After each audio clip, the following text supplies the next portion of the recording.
Não. Muito bem, meus amados, nós estamos trabalhando um tema muito interessante nesses dias aqui, que eu gostaria de dar continuidade a este tema, que é justamente famílias que fazem o quê? Que o quê? Que influenciam o quê? A sociedade. Obrigado, querido. Vamos falar isso todos juntos? Famílias que influenciam a sociedade. Mais uma vez, para gente gravar? Famílias que influenciam a sociedade. Será que a sua família, que a minha família, tem influenciado a sociedade ao qual nós estamos inseridos?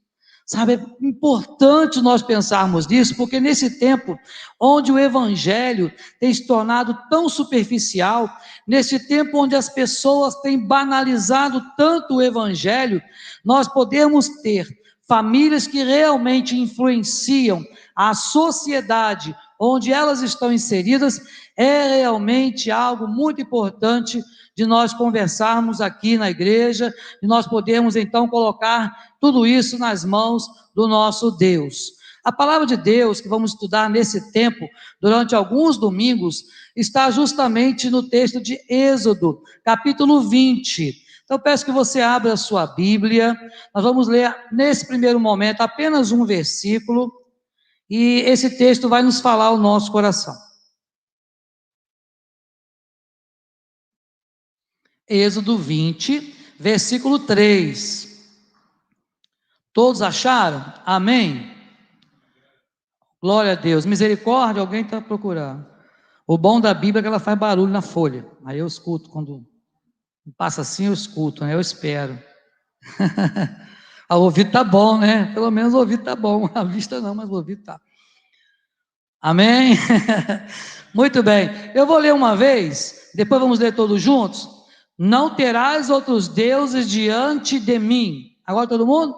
Não terás outros deuses diante de mim. Amém. Que o Senhor aplique esta palavra ao meu e ao seu coração nesse momento. Feche os teus olhos, vamos falar com o Pai. Senhor, diante de Ti, ó Deus, abrimos o Teu livro sagrado. Livro este, ó Deus, que é a razão de nós termos consciência de pecado através do Teu Espírito. Mas nós dependemos da iluminação do Teu Espírito Santo para compreendermos a verdade revelada na Tua palavra. Por isso pedimos que o Teu Espírito trabalhe no coração de cada um aqui presente nesta noite, nos fazendo compreender e nos dando condições de praticar a Tua palavra no nosso viver diário. Assim nós oramos e desde já lhe agradecemos, em nome de Jesus. Amém. Meus irmãos e irmãs, como Deus preparou e entregou para o seu povo as tábuas da lei. Você se lembra? Deus fez o povo sair do Egito, não é isso? Durante alguns dias o povo peregrinou, o povo atravessa o Mar Vermelho, e quando o povo chega então ao Monte Sinai, aquele lugar onde a sarça ardia e não se consumia, lugar onde Deus falara a Moisés para que este transmitisse a sua palavra ao povo, quando o povo chega naquele lugar, um lugar de uma altitude também muito grande, aproximadamente 2.275 metros de altitude, então era um lugar bem alto, né? Quem assistiu o jogo aí na semana passada do Flamengo, foi lá em Guayaquil, não é? Um lugar lá que é realmente muito alto, as pessoas sentem fadiga, falta de ar, não é? Quando estamos em altitude, principalmente se você não estiver acostumado com grandes altitudes. Então o povo ficou naquele lugar por aproximadamente um ano, ali, né, próximo, no vale ali, ao redor daquela montanha, ao redor do chamado Monte Sinai. O Monte Sinai tinha uma conotação muito interessante, porque o Monte Sinai era onde a voz de Deus se manifestava. Então o povo, quando olhava para o Monte Sinai, o povo já tinha medo, tinha um respeito, né? O povo tinha uma reverência muito grande com aquele lugar, porque já tinham visto algumas coisas acontecerem ali.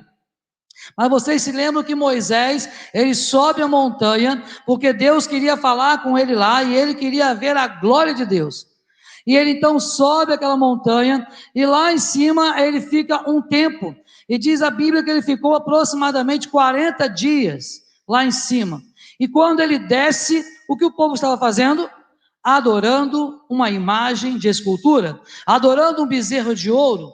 E Moisés estava trazendo nas suas mãos, então, justamente as leis que Deus colocara para que ele transmitisse ao povo.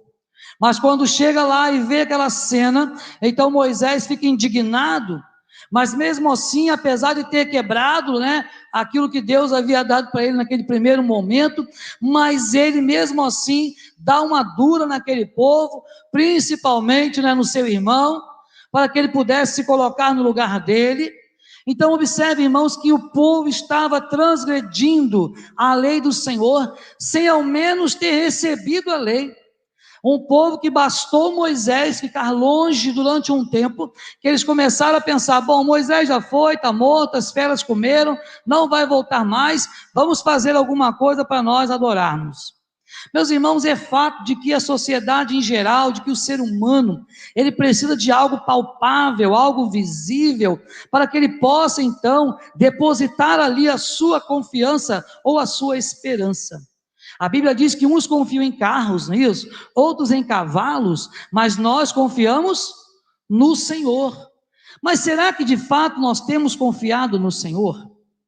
Será que de fato nós temos observado as leis do Senhor? Será que de fato nós temos vivenciado, experimentado as leis de Deus na nossa vida, na nossa casa, na nossa família, nos lugares que nós trabalhamos, aonde nós frequentamos o nosso dia a dia? Será que de fato nós temos observado isso? O povo ficou naquele lugar por aproximadamente um ano, e mesmo assim, sabendo que Deus estava com eles, eles já tinham experimentado as pragas no Egito, e nenhuma praga entrou nas casas deles. Eles podiam ter visto isso, se lembrado disso, e continuado crendo, não é verdade? Já tinham experimentado a travessia pelo Mar Vermelho, e já tinham visto o exército de Faraó sendo morto.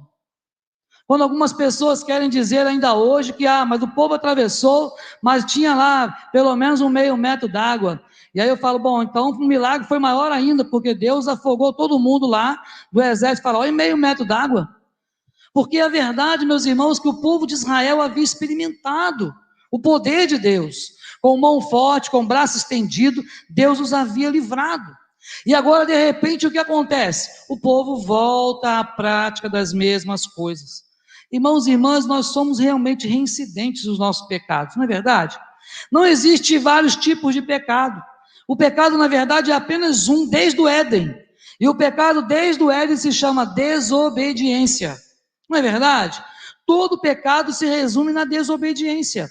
Porque não matarás, não furtarás, não adulterarás, tudo mais que você não deve fazer. E se você fizer, você está em desacordo, em desobediência, e a desobediência é o pecado que existe. Então, quando nós pensamos nisso, nós pensamos então que Deus, Ele fez 3 pactos principais conosco. Num primeiro momento, lá no Antigo Testamento, Deus fez um primeiro pacto com Noé. Quando Noé e sua família foram para a arca, e eles saem da arca depois do dilúvio, Deus faz um pacto com eles, e esse pacto foi, olha, eu vou abençoar vocês, e não vou mais destruir essa terra da forma que eu destruí, e todas as vezes que você vir o arco-íris, você vai se lembrar de que eu fiz essa promessa para você, e de que a minha promessa não vai falhar. Muito bem, Deus faz esse pacto, mas era preciso que o homem fizesse alguma coisa. Isto é, a contrapartida humana nesse primeiro pacto era necessário. O povo precisava ser fiel, íntegro, servir a Deus, precisava andar na presença do Senhor. Depois, então, Deus faz um pacto, renova esse pacto com Abrão. E Deus fala para Abrão, Abrão, sai da tua terra, da tua parentela, vai para um lugar que eu te mostrarei. Em ti serão benditas todas as nações. Eu vou abençoar os que te abençoarem, eu vou te amaldiçoar os que te amaldiçoarem. Mas disse para ele, ser tu uma bênção. Então 2 coisas Abraão tinha que fazer. Primeiro, sair da terra e da parentela. Segundo, ser uma bênção. Bom, ser uma bênção nós sabemos que Abraão foi, não é verdade?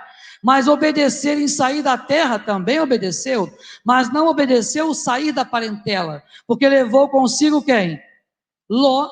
E leva consigo alguém da família que não havia sido a ordem do Senhor. Então observe, Deus prometeu abençoar, mas havia uma contrapartida humana, para que Abraão também pudesse fazer. Ele precisava obedecer. Agora Deus faz um novo pacto, dando os mandamentos. E mais uma vez, a parte que cabe ao homem, lá nos mandamentos entregues para Moisés era: vocês têm que me obedecer. Observe, irmãos, que esse pacto, ou esses pactos, todos foram reduzidos na teologia, ou resumidos, se você preferir, foram resumidos no chamado pacto das obras. O pacto das obras nada mais insiste em que o Deus nosso Senhor faria a parte dele, mas o homem precisava obedecer e ser bênção nas mãos do Senhor. Então havia uma contrapartida humana, e enquanto os pactos ou a aliança necessitava de uma contrapartida humana, o homem pecou, o homem errou, o homem quebrou a aliança. E você vai ver na história do povo hebreu, o povo quebrando a aliança com Deus o tempo todo, e Deus restaurando a aliança o tempo todo. Até que de uma vez por todas Deus decidiu que esta aliança não mais era suficiente, e precisava haver uma nova aliança, uma aliança que agora não dependesse mais de ninguém humano, mas que dependesse somente do Senhor. E Deus então fez esta aliança em Jesus. Meus irmãos, esses pactos de igualdade foram insuficientes, mas Deus fez um pacto chamado Pacto da Graça, ou pacto de soberania, onde apenas Deus é o autor e consumador da fé, onde apenas Deus é o autor da nossa salvação e ninguém mais. Parou de depender de mim e de você, porque se continuasse dependendo de mim e de você, nós continuaríamos quebrando o pacto. Mas eu louvo a Deus porque agora o pacto depende tão somente da graça do Senhor. Ele fez uma nova aliança, a aliança no sangue de Jesus, uma aliança inquebrável, uma aliança incorruptível, de alguém incorruptível que foi Jesus. Pois bem, hoje vamos falar um pouquinho sobre famílias que influenciam a sociedade, que amam somente o único Deus. Famílias que influenciam a sociedade, elas amam o único Deus, não é um único, é o único. É muito importante isso, a língua portuguesa nos prega algumas peças de vez em quando, né? Não sei se tem professor de língua portuguesa, se eu errar, perdoe, né? Tudo bem. Então, nós observamos que é importante, olha, famílias que influenciam a sociedade amam somente o único Deus. Mas quem é o seu Deus? Essa é a primeira pergunta para nós conversarmos, para nós pensarmos nesta noite. Quem é o seu Deus? Sabe, quando Deus entrega esses mandamentos para o seu povo, através de Moisés, o povo estava, como eu disse, adorando o quê? Um bezerro de ouro. Mas Deus mesmo assim se importava com aquele povo. Deus continuava se importando com aquele povo. Os 2 primeiros mandamentos que o Senhor coloca nos 10, atacam diretamente a questão da idolatria. Meus irmãos, quantos de nós têm sido tão idólatras? Quantas vezes nós idolatramos algumas coisas na nossa casa, na nossa vida? Há pessoas que idolatram o seu carro, há pessoas que idolatram família, filhos e filhas, esposa, esposa. Há pessoas que idolatram pais, mães. Pessoas que idolatram situações. Pessoas que colocam tantas coisas no lugar de Deus, talvez seja a condição social, econômica, financeira, algumas coisas nós temos feito com que elas se tornem verdadeiros deuses na nossa vida. Mas também esses 2 primeiros mandamentos atacam diretamente o ateísmo religioso. O ateísmo são aquelas pessoas que diziam que não precisam de Deus. É aquela pessoa que não crê que Deus existe, ou quando muito diz, eu não preciso desse Deus que vocês creem.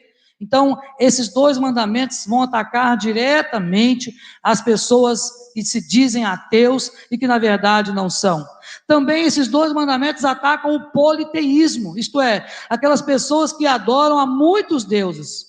Como nós citamos pela manhã, a Índia e outros países, né? A Indonésia e tantos outros, países que têm inúmeros deuses. O Brasil não é diferente. O Brasil também, eu não tenho conta, não sei a quantidade de deuses que nós temos colocado, né, sobre a nossa nação. E a Bíblia diz que feliz é a nação cujo Deus É o Senhor. E quando nós observamos que a nossa nação sofre, quando nós observamos que o povo brasileiro tem sofrido, assim como outros lugares, como outros países, é porque o nosso país, apesar de se dizer um país laico, nós sabemos que isso está longe de refletir a verdade. Na verdade, o nosso país, ele não tem o nosso Deus como único Senhor. Mas também, esses dois mandamentos, eles atacam também o formalismo, aquele legalismo. Aquela coisa assim, eu preciso apenas de uma religião boa, qualquer que seja ela, porque eles acham que toda religião leva a Deus. Nós sabemos, irmãos e irmãs, que o único caminho que leva a Deus é Jesus. Ele disse, eu sou o caminho, eu sou a verdade, eu sou a vida. Então não há outro caminho, não há atalhos para se chegar a Deus. Tem pessoas que vivem a vida como se Deus não fosse cobrar nada. Mas Salomão disse assim, olha, anda pelos caminhos que satisfazem o teu coração e que agradam os teus olhos. Saiba, porém, que de todas estas coisas, Deus vai te pedir contas. Então o Senhor vai fazer um dia um acerto de conta conosco. E nós precisamos estar preparados. Então quem é o seu Deus? Sabe, quem é o Deus da sua família? É preciso nós observarmos isso. É preciso que nós entremos na nossa casa e vejamos onde é o altar que tem na nossa casa. Isto é, pastor, mas peraí, pastor, eu não tenho altar na minha casa. Será que não? Você pode não ter um altar edificado, mas muitas coisas que vocês às vezes, ou que nós colocamos como altares, como deuses para nós. Então nós precisamos observar isso. O nosso Deus precisa ser o Jeová Jireh, o Jeová Rafá, o El Shaddai, o Todo-Poderoso. É esse Senhor que o povo hebreu nem ousava pronunciar o nome de Deus. Observe, irmãos, que na Bíblia, quando o profeta dizia, assim falou o Senhor, ele usava a expressão, assim falou Yahvé. E quando as pessoas ouviam o profeta dizer, assim falou Yahvé, todos tinham convicção, até os reis, de que era o Deus de Israel que estava falando. Porque jamais um hebreu ousaria dizer o nome Yahvé, se Deus não tivesse realmente falado com ele. Porque eles tinham realmente algo muito importante no seu coração, que era não tomar o nome do Senhor teu Deus em vão. E aquele povo cumpria, eles tinham esse medo até mesmo, né, ou um temor, se você quiser dizer assim, de pronunciar o tetragrama hebraico chamado Yehoa. Então observe, meus irmãos, que a cada dia nós precisamos observar a nossa família, porque nossas famílias, nós investimos tempo, investimos dinheiro, investimos atenção em algumas coisas, e algumas coisas têm se tornado altares para nós. Algumas coisas têm tomado o lugar de Deus na nossa vida. Algumas coisas, ou pessoas, ou até circunstâncias, têm tomado o primeiro lugar na nossa casa. Mas aí, irmãos e irmãs, é preciso pensarmos o que tem tomado o primeiro lugar na sua vida. O que ocupa o primeiro lugar na sua família? O que acontece em nosso coração que muitas vezes nos impede de amar a Deus de todo o coração? Muitas vezes, irmãos e irmãs, há coisas que nós colocamos, há altares que nós mesmos edificamos, que tem nos impedido, em alguns momentos, de nós realmente amarmos ao Senhor de todo o nosso coração, de toda a nossa alma, de todo o nosso entendimento e com toda a nossa força. Ah, meu irmão, minha irmã, o maior desafio da vida cristã é realmente manter Deus em primeiro lugar na nossa vida. Esse é um grande desafio. Porque somos humanos e a nossa tendência natural é colocarmos, né, a nossa esperança em coisas visíveis. Mas a palavra de Deus vem e diz para nós, bem-aventurado aqueles que não viram, mas que creram. Então, se nós cremos, diz a palavra, veremos a glória do Senhor. Mas infelizmente ainda hoje, muitos teimam em fazer igual Tomé, Senhor, se eu não vir, aí olha, os cravos, o machucado aí na sua mão, eu não vou acreditar. Mas irmãos e irmãs, não precisamos disso. Precisamos saber que Deus é Espírito, disse Jesus no diálogo com a mulher samaritana, e importa que os seus adoradores o adorem em espírito e em verdade.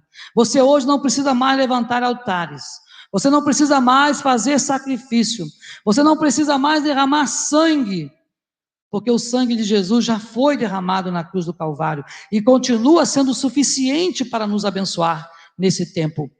mas é preciso que nós realmente possamos analisar a nós mesmos e observar que temos enfrentado desafios tremendos para manter o Senhor como prioridade na nossa vida. A juventude muitas vezes quer viver os prazeres da vida, vive intensamente tudo, achando que Deus, não, quando eu for mais velho, aí talvez eu vá para a igreja. Muitos jovens já me disseram isso, nessa caminhada cristã. Não, quando eu estiver lá para os meus 80, eu vou para a igreja. O problema é se vai chegar aos 80, se vai chegar aos 30. Então é preciso nós pensarmos, é um desafio para nós todos os dias, de não usarmos os prazeres da vida, intensamente viver a vida, o que a vida oferece, sem pensar nas consequências, como foi aquele filho pródigo. Graças ao Senhor, ele teve tempo de ter o arrependimento, de reconhecer, lá na minha fazenda do meu pai, lá, os empregados dele comem muito bem, eu aqui estou comendo lavagem de porco, vou voltar, sabe, é isso, é poder reconhecer. O jovem adulto, às vezes colocam as nossas expectativas nos sonhos, nas ambições profissionais, nos esquecemos das coisas que o Senhor quer. Me lembro que há coisa de 20 anos atrás, tínhamos uma juventude muito maior na igreja, não é verdade? A gente pode observar isso, por quê? Porque naquela época, é claro, a maioria dos jovens, poucos faziam faculdade, aqueles que só trabalhavam ou só estudavam. Hoje é real e é salutar que todos trabalhem, que todos estudem, e é importante isso, mas nós não temos conseguido mais separar um tempo para o Senhor. Um tempo para o Senhor. E a desculpa que nós usamos é: Senhor, não tenho tempo. Eu não tenho tempo para ir à igreja, eu não tenho tempo para fazer isso, fazer aquilo outro, na obra do Senhor. Bom, então eu estou fazendo da Bíblia mentirosa, porque a Bíblia diz que há tempo para todo propósito, debaixo do céu e da terra. Então, se há tempo, é preciso que nós aprendamos a remir o nosso tempo, porque os dias são maus. E precisamos pedir para o Senhor: Senhor, me ajuda a remir o nosso tempo. O Senhor nos dá 24 horas num dia. Todos os médicos dizem que tem que dormir 8. Alguns conseguem, outros dormem bem mais, mas a maioria dorme menos. Mas depois que você dorme 8, ainda sobra bastante tempo. Mas tem que trabalhar, trabalha-se 8 horas, talvez 12, ainda sobra um tempo. O problema, irmãos, é que nós dificilmente conseguimos nos organizar de modo a remir o tempo. Por isso, podemos observar que os jovens buscam os prazeres, o jovem adulto busca sonhos e ambições profissionais, o adulto, então, busca segurança, estabilidade, para a família, e os da terceira idade, muitas vezes fazem o quê? Ficam vivendo um passado glorioso, ou muitas vezes vivendo de um remorso: deixei de fazer aquilo, se eu tivesse feito daquela forma, se eu tivesse vivido aquilo, eu deixei de fazer aquilo outro. Sabe, irmãos e irmãs, não podemos viver desta forma, porque a Bíblia nos garante que o passado deve ser deixado para trás. O passado, ele serve para que nós não cometamos os mesmos erros. Então, olhe para o seu passado pelo retrovisor do carro, onde você está apontando para frente, andando para frente, de vez em quando você dá uma olhadela, para ver se não está passando ninguém aí batido por você, para que não haja nenhum acidente, mas você olhe firmemente para Jesus, autor e consumador da nossa fé. Meus irmãos e irmãs, precisamos saber quem é o nosso Deus. E o nosso Deus é aquele que cuida, é aquele que ama, é aquele que restaura, é aquele que salva, é o Deus que está presente em todos os momentos. Talvez, se você precisar de um amigo seu, ele não esteja presente. Talvez, se você precisar daquele parente mais chegado, em algum momento ele pode não estar presente. Mas o Senhor Jesus prometeu estar conosco todos os dias, até a consumação dos séculos, e disse algo que eu nunca mais me esqueci quando li. Ele disse assim: olha, nunca te deixarei, nunca jamais te desampararei. Pode parecer redundante usar as mesmas expressões juntas, nunca, jamais, mas justamente para enfatizar que o Senhor não nos deixa, está com você, está comigo, onde quer que você vá. Então é importante saber, meu irmão, minha irmã, que eu e você precisamos ser uma família que influencia a nossa sociedade. E uma família que influencia a sociedade, ela ama o único Deus. Precisamos amar o Senhor nosso Deus de todo o nosso coração, de toda a nossa alma, com todo o nosso entendimento, com todas as nossas forças. Há muitas pessoas que começam a caminhada e terminam pelo caminho. Quantos de nós, né, não começam várias coisas e a gente abandona, a gente aborta tantos sonhos, né? A gente aborta tantos projetos muitas vezes, sabe? Porque não fazemos o que a Bíblia diz. Olha, é preciso sentar, planejar, ver se vai conseguir terminar, antes de começar, mas nós atiramos, né, e depois fazemos pergunta. É assim que a gente quer fazer com Deus. Senhor, eu vou fazer, e quando der errado, a gente quer colocar na conta do Senhor. Ah, Senhor, e agora? A gente começa a orar, pede oração na igreja. Senhor, ó irmãos, olhe por mim que passou uma prova. Mas antes não orou, antes não buscou a orientação do Espírito Santo para começar os seus projetos. E a pergunta segunda que podemos fazer para os irmãos é: você fez um pacto com Deus? Porque Deus fez um pacto conosco em Jesus. Em Jesus, na cruz do Calvário, quando Jesus disse está consumado, então lá Deus fez um pacto conosco, uma aliança conosco. Mas será que você se sente aliançado com Deus? Será que você, minha irmã, meu irmão, se sentem aliançados com o Senhor? A Bíblia diz aí no texto 20, versículo 5, que Deus não tolera outros deuses na nossa vida em lugar nenhum. O nosso Deus é um Deus zeloso. Sabe o que é isso? É um Deus que exige exclusividade. Nosso Deus exige de nós exclusividade. Esse é o contexto desse versículo 5 de Êxodo 20. Um Deus que exige que você seja só dele. Sabe por quê? Porque a palavra de Deus lá em Pedro vai dizer que nós somos propriedade, o quê? Exclusiva de Deus. Nós somos propriedade exclusiva. Deus é o nosso dono. E se Ele é o nosso dono, Ele não gosta, não vai dividir-nos com ninguém. Então o Senhor fez um pacto conosco, um pacto de exclusividade. É igual o casamento, né? Casamento é só 3, porque Deus está no meio, é a terceira pessoa do casamento. Mas esse negócio de casamento a 4, a 5, a 10, não dá certo. Não dá certo. Por quê? Porque o casamento é aliança, é exclusividade, um para o outro e ambos para o Senhor. Isso é casamento. Então o Senhor fez um casamento conosco. E a Bíblia diz que nós somos noiva de Cristo, como igreja do Senhor. Estamos aguardando o dia que o noivo virá sobre as nuvens, para o grande dia do casamento. Será que Deus vai nos encontrar com fé? Preparados? Porque a Bíblia faz essa pergunta, né? Será que quando Cristo vier buscar a sua igreja, encontrará fé na terra? Será que o Senhor vai encontrar fé na terra, quando Ele vier nos buscar? Bom, essa pergunta nós precisamos fazer para nós mesmos. Então, meu irmão, minha irmã, cuidado, para que na prática você não acabe sendo um cristão ateu ou politeísta. Muitas vezes nós não somos ateus nominais, mas na prática muitas vezes é como se Deus não existisse. Vivemos como se Deus não fosse cobrar nada. As pessoas desse mundo vivem como se Deus não se importasse, como se Deus não se importasse com a maneira que você tem levado a vida. Mas nós precisamos sim observar que Deus fez um pacto de igualdade conosco. Em quem você tem depositado a sua confiança? Em quem você tem depositado a sua esperança? Lembre-se, meu irmão, minha irmã, que Jesus é o único Deus que ofereceu vida e vida com abundância. O único Deus. Você é o único Deus que você não vai encontrar os seus restos mortais. Você vai encontrar restos mortais de vários deuses aí, entre aspas, por aí pelo mundo afora. Mas você não vai encontrar os restos mortais de Jesus, porque Ele ressuscitou. Então é importante demais que você creia nesse Jesus como seu Senhor e Salvador o tempo todo. Viva para servir a Deus. Agora, viver para servir a Deus demanda sacrifício.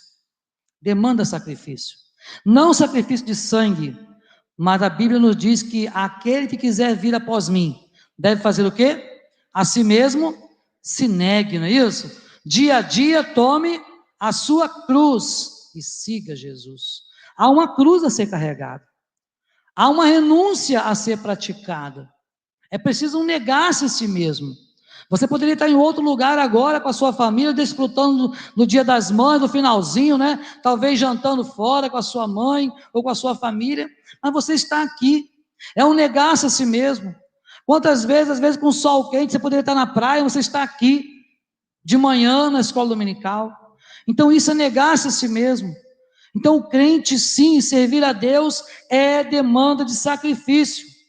Será que nós estamos dispostos a pagar esse preço de realmente negarmos a nós mesmos, para fazer um pacto com Deus, para colocar o Senhor de verdade em primeiro lugar na nossa vida, na nossa casa, no nosso trabalho, na nossa família? Aí sabe quais são as consequências de você fazer isso? Existem consequências fáceis e difíceis. As difíceis é que você vai negar-se a si mesmo, vai ter dificuldade, vai ter oposição. Quando você coloca Deus em primeiro lugar na sua vida, alguns amigos vão te abandonar, né? Às vezes até a própria família, algumas pessoas não vão gostar, sabe? Mas é preciso que Deus seja o primeiro. Ele não quer ser o segundo, muito menos o último. Ele quer ser o primeiro na sua vida e na sua casa. Agora, é claro, vai haver perdas e ganhos. Vão haver coisas, momentos bons, mas também momentos de angústias. Porque o que Jesus falou para nós é que no mundo nós teríamos aflições. E nós temos vivido esse tempo de aflição. O tempo de deixar de abraçar. O tempo de chorar, o tempo de prantear. Mas Deus também promete que há tempo de se alegrar. Há tempo de abraçar. Há tempo de chorar com os que choram, de se alegrar com os que se alegram. Porque há tempo para todo propósito debaixo do céu e da terra. Você já parou para pensar no pacto que você fez com Deus? Um dia você prometeu que na frente ser fiel, ser assíduo aos trabalhos da igreja. Você prometeu que você seria uma pessoa que ajudaria financeiramente a igreja. Você prometeu que seria obediente, submissa às autoridades da igreja. Você prometeu que você ajudaria a igreja moralmente. Será que você tem cumprido as suas promessas? Será que eu tenho cumprido bem as promessas que fizemos para o Senhor? E por último, uma última pergunta, sabe? Como viver este mandamento? Como viver esse negócio de amar a Deus e não ter outros deuses diante de nós? Como viver isso na prática? Só existe um jeito: vigilância e oração. Vigilância e oração. Aquele que está em pé, cuide que não caia. É muito fácil ver, né, o cisquinho no olho do vizinho. É muito fácil. Quando a Bíblia diz: examine-se, pois, o homem a si mesmo, tem muito crente que nessa hora olha para o lado e está examinando o irmão, a irmã. Não é isso que a Bíblia diz. É para examinar a si mesmo, sabe? Você e sua família precisam, sim, de um propósito claro para viver. Eu preciso de um propósito claro para viver. E sabe qual é o propósito da nossa existência? É glorificar a Deus e adorá-lo para sempre. Essa é a razão pela qual nós fomos criados. E se você deixar de cumprir o propósito para o qual você foi criado, então deixa de haver propósito para a sua vida. Deixa de haver propósito para a sua vida. Então, meu irmão, minha irmã, existe uma enorme diferença entre viver simplesmente e viver com um propósito. Há pessoas que, eu deixo a vida me levar. E há pessoas que têm propósito com Deus. Senhor, eu tenho propósito. Meu propósito é servir ao Senhor e te adorar. Meu propósito é servir ao Senhor e te bendizer. Meu propósito é servir ao Senhor onde quer que tu quiseres. Aonde tu mandares, irei eu. O que tu comeres, sim, eu vou comer também. Assim que o profeta falou com o outro. Olha, eu vou. Assim que também Ruth falou para a sua sogra. É assim que Deus quer que nós façamos. Olha, eu preciso estar aonde Deus quer que eu esteja. E muitas vezes nós queremos estar onde nós queremos. E por vezes onde nós queremos não é o centro da vontade de Deus. Precisamos estar no centro da vontade de Deus. O apóstolo Paulo, para nós fecharmos, diz que para mim o viver é Cristo. Morrer para ele era lucro. E viver é Cristo. Será que para nós também viver é Cristo? Deus é a razão da sua existência? Será que de fato agradar a Deus é o centro das suas decisões? Será que você tem vivido para agradar o Senhor? Será que a sua família pode dizer que de fato Deus é o centro do seu lar? Meus irmãos e irmãs, este de fato é o único antídoto para uma vida sem significado: Jesus. O único antídoto para uma vida sem sentido é ter a vida de Cristo na sua vida. É de fato viver para agradar a Deus. É de fato viver para o Senhor. E eu achei muito interessante a história que eu li há pouco tempo a respeito desse texto e desse tema, uma história de uma senhora já idosa, que estava já à beira da morte, e ela sempre teve uma religiosidade muito grande, mas não havia crido em Jesus como Senhor e Salvador. E nos últimos tempos da sua vida, os últimos 2 anos aproximadamente, ela havia sido convertida pelo Espírito Santo, mas toda a família tinha uma outra religião católica. E de repente, o que acontece com aquela mulher? Ela vai para o leito de enfermidade, e dali os médicos já não tinham mais esperança, e a família então mandou chamar, né, o sacerdote, para poder tomar ali a sua confissão, isto é, para perdoar os seus pecados. E quando o sacerdote chegou lá, e que entrou, e falou assim: olha, eu vim para perdoar os seus pecados, e aquela senhora com muita dificuldade perguntou: olha, pode repetir por favor, porque eu estou ouvindo mal. E ele repetiu: olha, eu vim aqui para perdoar os seus pecados. E aquela senhora então fez o seguinte: então se chega mais perto por favor, pegue aqui na minha mão. E aquele homem, sem entender aquela situação, por que eu tenho que pegar na mão? Mas tudo bem, vamos pegar na mão. Era sacerdote, não podia dizer que não ia pegar, não é?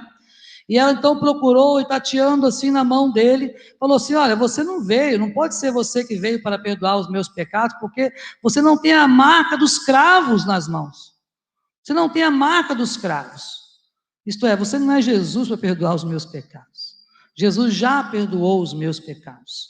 Meu irmão, é preciso declarar isso, declarar que Cristo é o primeiro e único na sua vida. É preciso que nós tiremos tudo aquilo que possa nos afastar da presença do Senhor.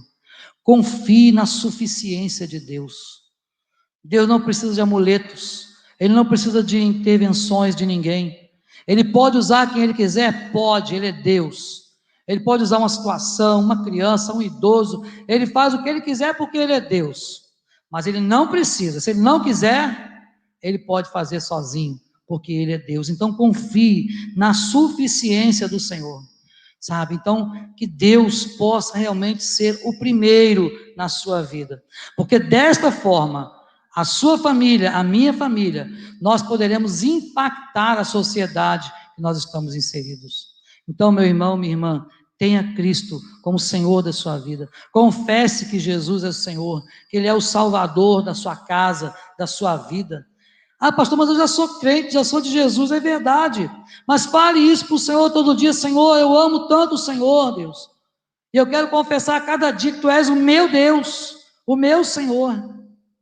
É tão bom a gente ouvir, né, que pessoas nos amam, não é verdade? Quando alguém diz para você que ama, é muito gostoso, né? Pois Deus também quer ouvir isso de você. Então, meu irmão, minha irmã, confesse que Jesus é Senhor, inicie aí uma nova vida, um novo relacionamento com Deus, sabe? Declare que Jesus será sempre o Senhor da sua casa. Faça aí algo importante para você, como fez tantos homens e mulheres, como fizeram, né? Tantos homens e mulheres de Deus. Olha, a nossa casa vai servir ao Senhor. Olha, eu realmente dedico a minha vida ao Senhor. Eu dedico a minha família ao Senhor. E Deus vai cuidar de você. Deus vai cuidar da sua casa, porque Ele é especialista em cuidar de cada um de nós. Que Deus abençoe, meu irmão, minha irmã, sua vida, sua casa, sua família. Deus abençoe as mães, mais uma vez, e que sejamos sempre, né, servos ou servas dedicados ao único Senhor, ao único Deus. Amém? Amém ou não amém?